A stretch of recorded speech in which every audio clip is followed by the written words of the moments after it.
ये कहानी जेक के बारे में है, जो कि पेंडोरा प्लेनेट का रहने वाला है। ये अपनी फैमिली के साथ बहुत खुश होता है, जिसमें इसकी वाइफ और बच्चे हैं। ये बताता है कि मेरे अपने बच्चों के अलावा मैंने 2 बच्चे भी अडॉप्ट किए हुए हैं, जिनमें एक मेरी ही पुरानी साथी की बेटी है जो उसको पैदा करने के बाद मारी गई, और एक और बच्चा है जो कि इंसानों का ही है, क्योंकि आज से कुछ सालों पहले इंसान इस प्लेनेट पर रहने के लिए आए थे, जहाँ पे मैं अभी रह रहा हूँ। लेकिन जब वो वापस जमीन की तरफ चले गए तो ये बच्चा इधर ही रह गया। तब से ये मेरे साथ ही रहता है। ये सब बच्चे आपस में बहुत खेलते और एक दूसरे का काफी ख्याल भी रखते हैं। जेक अपने सब बच्चों को सब सिखाता है, जैसे कि तीर चलाना, मछली पकड़ना और भी बहुत कुछ। ये सब बड़े छोटे खुश तो होते हैं, लेकिन एक रात जेक और उसकी वाइफ आसमान में चमकता हुआ एक सफेद तारा देखते हैं। तो जैसे ही करीब आता है तो पता चलता है कि ये तो इंसानों की स्पेसशिप है, तो एक बार फिर से इनकी प्यारी दुनिया में रहने के लिए आ रही है। इंसानों की स्पेसशिप से निकलने वाली आग की वजह से जंगल में आग लग जाती है, इससे बहुत से जानवर मारे जाते हैं और बहुत नुकसान होता है। इसके अंदर से इंसान निकलते हैं जो बड़े बड़े रोबोट्स के अंदर बैठे हुए थे, और इनकी बहुत बड़ी गाड़ियां भी थी जो रास्ते में आने वाली हर चीज को कुचल रही होती हैं। जबकि जेक और उसकी वाइफ के पास इस तबाही को देख के रोने के अलावा कुछ भी नहीं बचता। पता नहीं इंसान कब इंसान बनेंगे। खैर, अब लैब को दिखाया जाता है, जहाँ एक नीले रंग का इंसान जो बिल्कुल जेक और उसकी फैमिली जैसी शक्ल का लग रहा था, वो बेकाबू होकर उठता है और आसपास के लोगों को मारने लगता है। उसको उसके साथी कंट्रोल करते हुए बताते हैं कि आप हमारे कॉलोनल हैं, यानी कर्नल हैं, और आप इंसान ही हैं। हमने आपके मरने के बाद आपको मॉडर्न टेक्नोलॉजी की मदद से ऐसी बॉडी दे दी है जिस वजह से आप इस प्लेनेट में जिंदा रह सकेंगे। आप दिखने में इस प्लेनेट के लोगों जैसे ही लगेंगे, तो आपको फिक्र करने की कोई जरूरत नहीं है। इसी तरह बहुत से इंसानों को ऐसी बॉडी दे दी जाती है, जो कि हम इन कर्नल के आसपास खड़े लोगों में देख भी सकते हैं। दूसरी तरफ जेक और उसके साथी इंसानों को रोकने के लिए उनकी ट्रेन को तबाह कर देते हैं, जिसमें उनके हथियार और खाने का सामान जा रहा था। ये लोग खुद उड़ने वाले क्रिएचर्स पर थे और इंसानों के हेलीकॉप्टर्स को भी तबाह करने के बाद उनका सामान लूट लेते हैं। जब कर्नल को इस होने वाले नुकसान का पता चलता है तो वो जेक को मारने का प्लान करता है, क्योंकि जेक ही है जो नावी लोगों का लीडर है। बेसिकली जेक और उस जैसे दिखने वाले लोगों को नावी कहा जाता है। ये सभी वो लोग हैं जो जंगलों में रहते हैं, और इन्हीं ने ट्रेन पर अटैक भी किया था। लेकिन कर्नल की सीनियर ऑफिसर उसको बताती है कि हमने जब भी जेक के जंगल में अपने जहाज भेजे तो उनके उड़ने वाले क्रिएचर्स ने हमेशा उनको तबाह किया। तुम ही हमारी उम्मीद हो जो कुछ कर सकते हो। तो कर्नल जंगल में अपने कुछ साथियों के साथ पैदल जाता है, जहाँ पर जेक के बच्चे खेल रहे थे। वो अपनी तरफ इंसानों को आता देखकर अपने फादर को बताते हैं, लेकिन उसी वक्त इंसान उनको पकड़ लेते हैं। कुछ ही देर में जेक की वाइफ वहाँ पर पहुंचकर एक इंसान के सर से तीर आर पार कर देती है। दोनों में लड़ाई शुरू हो जाती है। जेक की वाइफ अपनी बाकी बच्चों को तो बचा लेती है, लेकिन कर्नल उसके उस बेटे को उठा के अपने साथ ले जाता है जो इंसानी शक्ल वाला बच्चा था, जिसको इन्होंने अडॉप्ट भी किया हुआ था। जेक की वाइफ अपने बच्चे को लेके परेशान ही थी कि जेक कहता है कि हमें इस जंगल को छोड़कर जाना होगा, क्योंकि मैं यहाँ का लीडर हूँ और वो कर्नल मेरे पीछे है। क्योंकि जब पहले इंसान यहाँ आए थे तब मैंने ही कर्नल को मारा था, क्योंकि वो नीले जिस्म या एवाटार में जिंदा होकर दोबारा आया है, तो वो मुझे मारना चाहता है। अगर मैं, तुम और हमारी मुकम्मल फैमिली यहाँ से चली गई तो हम अपने कबीले के बाकी लोगों की जान बचा सकेंगे, क्योंकि हमारा पकड़े जाने वाला बच्चा जल्द ही हमारी लोकेशन बता देगा कि हम कहाँ रहते हैं और इंसान यहाँ तक पहुँच जाएंगे। जेक की वाइफ जाना तो नहीं चाहती है, लेकिन आखिरकार मान जाती है। जबकि दूसरी तरफ इंसान जेक के बच्चे पर जुल्म कर कर उसके घर का पता पूछ रहे होते हैं, लेकिन वो हिम्मत करता है और कुछ भी नहीं बोलता। तभी कर्नल आकर उनको रोकते हैं और कहते हैं कि ये इंसान है, तो इसे हम इंसानों की तरह बात करेंगे। ये उसकी तरफ दोस्ती का हाथ बढ़ाकर बताता है कि मैं तुम्हारा असली फादर हूँ, और आखिरी बार जब मैं दुनिया में आया था तो मैं जानबूझकर तुम्हें यहाँ छोड़ के गया था, क्योंकि मैं साथ तुम्हें लेकर नहीं जाना चाहता था। लेकिन अब मुझे एहसास है और मैं तुम्हें अपने साथ वापस लेकर जाऊंगा। इस पर वो मासूम बच्चा मान जाता है कि ठीक है, मैं आपको जगह दिखा दूंगा। जबकि दूसरी तरफ जेक और उसकी फैमिली अपने कबीले को छोड़कर अपने उड़ने वाले क्रिएचर्स पर बैठ के यहाँ से बहुत दूर चले जाते हैं, कम से कम कहीं रहने को नया ठिकाना मिले और वो वहाँ पे रह सके।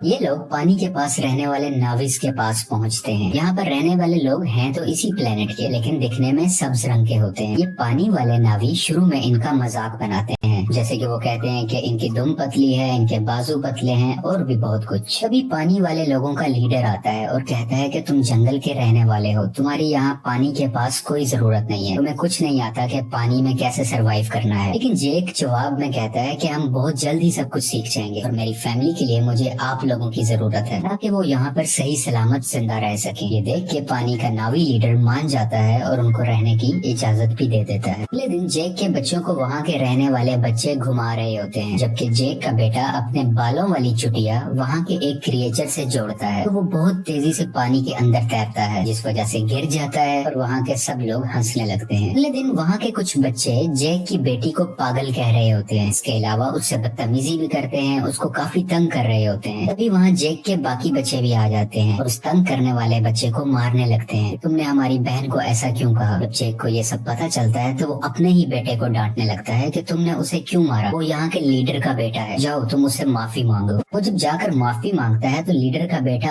अभी भी गुस्से में था और वो उसको धोखा देना चाहता था, बदला लेना चाहता था। कहता है कि चलो तुम्हें एक अच्छी जगह पर लेके जाता हूँ। वो उसे गहरे पानी में ले जाता है जहाँ पर एक खतरनाक मॉन्स्टर रहता था। वो उसको वहाँ पर जाकर अकेला छोड़ देता है और खुद वहाँ से वापस आ जाता है। कुछ ही देर में पानी के अंदर से तेज मॉन्स्टर आकर उस पर अटैक कर देता है, जिस वजह से वो डूबने लगता है और लगातार मॉन्स्टर उस पर अटैक कर उसको खाने की कोशिश कर रहा होता है। दोनों आमने सामने होते हैं। तभी वहाँ सबसे बड़ा मॉन्स्टर आ जाता है जो छोटे मॉन्स्टर को अपने मुंह में डाल के पत्थर पर जोर का मारता है और उसको वहीं मार डालता है। इतनी ही देर में जेक का बेटा पानी में मजीद सांस नहीं ले पाता और डूब जाता है। जैसे ही उसकी आंख खुलती है तो वो देखता है कि सबसे बड़े पानी के मॉन्स्टर ने उसकी जान बचाई है और वो उसके ऊपर लेटा हुआ है। ये लड़का देखता है कि वो मॉन्स्टर बेचारा काफी जख्मी भी है, तो ये उसके जिस्म से कुछ लगे हुए हथियार निकाल कर उसको सुकून देता है, जिससे इन दोनों की दोस्ती हो जाती है और वो मॉन्स्टर इस लड़के को उसके घर वालों के पास छोड़ के आता है। जब सब्ज कबीले वाले नावी लीडर को ये पता चलता है कि उसके अपने बेटे ने ही जानबूझ के हमारे मेहमान को मॉन्स्टर के पास मरने के लिए छोड़ा, वो उसको सजा देने लगता है। लेकिन जेक का बेटा कहता है कि आपके बेटे की कोई गलती नहीं है, ये मेरा आइडिया था गहरे पानी में जाने का, मैंने ही कहा था कि हम वहाँ चलते हैं। इसे देख के लीडर के बेटे को शर्मिंदगी होती है कि इसने मुझे बचा लिया, कि मैंने गलत किया था, मैं तो उसको मारना चाहता था। इसी चीज को देखते हुए वो अब दिल से इनका अच्छा दोस्त बन जाता है। जेक का वही बेटा सबको बताता है कि बड़े मॉन्स्टर ने मेरी जान बचाई और सब दोस्त उसका मजाक बनाने लगते हैं और कोई भी उसका यकीन नहीं करता। अगले दिन ये दोबारा उसी बड़े मॉन्स्टर के पास जाता है और जाके बहुत ज्यादा एंजॉय करता है। वो दोनों आपस में बहुत खेलते हैं, जबकि कर्नल जेक की तलाश में अब तक फिर रहा था। तभी उसको इन्फॉर्मेशन मिलती है कि जेक अपनी फैमिली के साथ कहाँ जा सकता है, लेकिन अभी भी एग्जैक्ट इन्फॉर्मेशन नहीं थी, इसलिए मजीद ढूंढना पड़ रहा था। कर्नल ने वहाँ के उड़ने वाले कुछ क्रिएचर्स पर अपना कंट्रोल भी कर लिया था, जैसे कि वहाँ के रहने वाले लोकल नावी लोग क्रिएचर्स को इस्तेमाल किया करते थे। तब इंसान जेक को ढूंढने के लिए निकल पड़ते हैं और एक जजीरे यानी आइलैंड पर पहुँचते हैं, जहाँ के लोग कहते हैं कि हमने कभी नहीं देखा जिसकी तस्वीर तुम हमें दिखा रहे हो। कर्नल को इन सब की बातें झूठ लग रही होती हैं, तो वो इन लोगों के एक क्रिएचर को मरवा डालता है। कर्नल का बेटा उसे समझाता है कि ये लोग कुछ नहीं जानते, ये सिर्फ मछलियाँ पकड़ते हैं, इन्हें छोड़ दो, ये कुछ नहीं जानते। तो कर्नल भी अपने बच्चे की बात मान लेता है, लेकिन जालिम इंसान फिर भी जाते हुए वहाँ आग लगवा कर उनके रहने की जगह को जलवा देता है। इस तरह और भी जगहों पर जाकर बहुत से मासूम नावी लोगों को मारने लगता है। सबसे बहुत कुछ पूछता है, लेकिन इस वक्त तक उसको जेक का पता नहीं चलता कि वो कहाँ पर गया। इसी तरह ये सब इंसान पानी वाले एक क्रिएचर को देखते हैं, उस पर भी लोहे की बनी हुई चेन और कुछ छोटे मिसाइल से अटैक करते हैं। इसके अलावा एक ऐसी अल्ट्रासोनिक गन से भी अटैक करते हैं जिससे वो मॉन्स्टर इंसानों पर हमला ही नहीं कर पाता, इंसान इसको बड़े आराम से पकड़ सके। वो बेचारा मॉन्स्टर अपने छोटे बच्चे के साथ तैर रहा होता है, जिसने इंसानों का कभी कुछ नहीं बिगाड़ा था, लेकिन वो दर्द से तड़प रहा था, चीख रहा था और आखिरकार वहीं पर मारा जाता है। उसका छोटा सा बच्चा इर्द गिर्द घूम कर उसको आवाजें दे रहा होता है और इंसान बहुत ही बेशर्मी के साथ खुशी में तालियां बजा रहे थे कि वो अपने मिशन में कामयाब हो गए। ये सब देखकर कर्नल का बेटा काफी तकलीफ में होता है, क्योंकि उसको इन सब जानवरों की फिक्र थी और वो इस होने वाले जुल्म को बिल्कुल बर्दाश्त नहीं कर रहा होता। इंसान उस क्रिएचर को पकड़कर अपने साथ ले जाते हैं, उसके मुंह के अंदर जाकर ड्रिल मशीन से उसके मुंह के ऊपर वाले हिस्से में सुराख करते हैं जिसके अंदर से एक पीले रंग का लिक्विड निकलता है, जो कि एक ऐसा पानी है कि जो भी पिएगा उसकी उम्र बहुत कम स्पीड से बढ़ेगी, यानी उसको जिंदा रहने के लिए बहुत से साल मिल जाएंगे और वो जल्दी नहीं मरा करेगा। और इस लिक्विड की कीमत भी करोड़ों डॉलर्स में है। इसको ये मार्केट में बेच के बहुत पैसा कमाने वाले हैं। अगले दिन मरने वाले मॉन्स्टर क्रिएचर को तब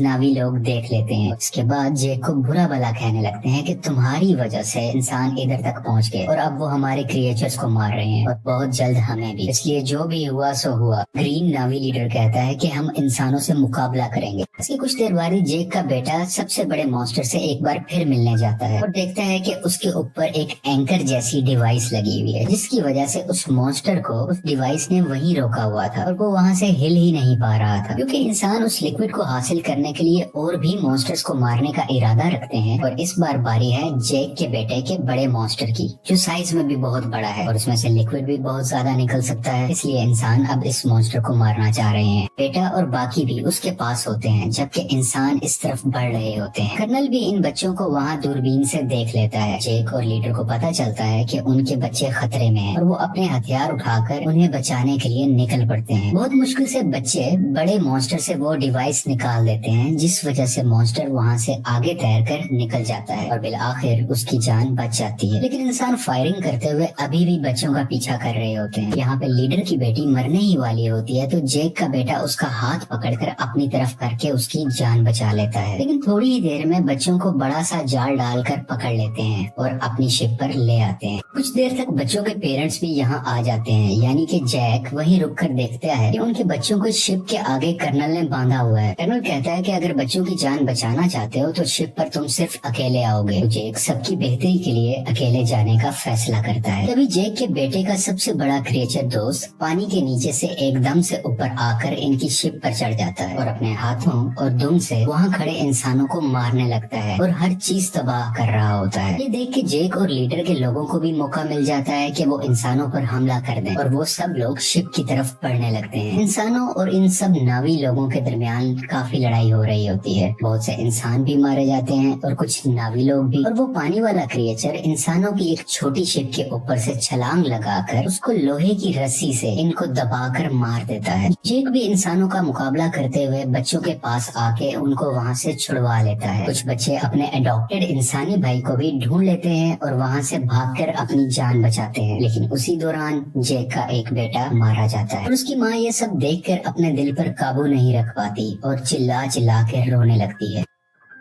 जेक के दो बच्चे फिर से कर्नल ने पकड़ लिए होते हैं और वो लोग इंतजार कर रहे होते हैं कि जेक इनको बचाने आएगा और इसी मौके को देखते हुए हम उसे मार डालेंगे। जेक वहाँ बड़ी खामोशी से आकर धमाका करता है, जिससे हर तरफ आग ही आग हो जाती है। बहुत से इंसान भी मारे जाते हैं। उसकी वाइफ भी बहुत से इंसानों को अपने तीर से हमेशा के लिए खत्म कर देती है और एक इंसान को गुस्से वाली आंखें दिखाते हुए मार डालती है, क्योंकि अभी अभी उसने अपना बेटा खोया था। उसकी आंखों में दर्द था। मौका देखते हुए कर्नल जेक की बेटी की गर्दन पर चाकू रख के उन सबको हथियार डालने का कहता है। लेकिन उसी दौरान जेक की वाइफ वहां आकर कर्नल के ही बेटे की गर्दन पर चाकू रख देती है, जिसको देखते हुए कर्नल को उसकी बेटी को छोड़ना पड़ जाता है। फाइनली कर्नल और जेक की आपस में हैंड टू हैंड लड़ाई होती है। इसमें बहुत मुश्किलों के बाद जेक कर्नल का गला अपने हाथों में दबाकर उसे मार देता है और आखिरकार ये जालिम कर्नल पानी में डूबने लगता है। लेकिन कर्नल का बेटा उसे डूबने से बचाकर पानी के ऊपर ले आता है, क्योंकि कर्नल ने उसकी जान जो बचाई थी जब जेक की वाइफ ने उस पर चाकू रखा हुआ था। जब कर्नल कहता है कि बेटा मेरे साथ आओ, तो वो उस पर गुस्सा कर अपनी फैमिली के पास चला जाता है, यानी कि जेक के पास। और इसको देखकर जेक की फैमिली भी बहुत खुश होती है और उसको पहले की तरह ही प्यार करती है। आखिर में जेक अपने मरने वाले बेटे को पानी के अंदर दफना देता है और उस वक्त उसको सब पुराना याद आ रहा था कि मेरा बेटा जो आज मरा है उसको मैंने कैसे अपने हाथों में उठाया था जब वो पैदा हुआ था, और आज अपने ही हाथों से दफन भी कर रहा हूँ। और इस फिल्म की कहानी यहीं पर खत्म हो जाती है।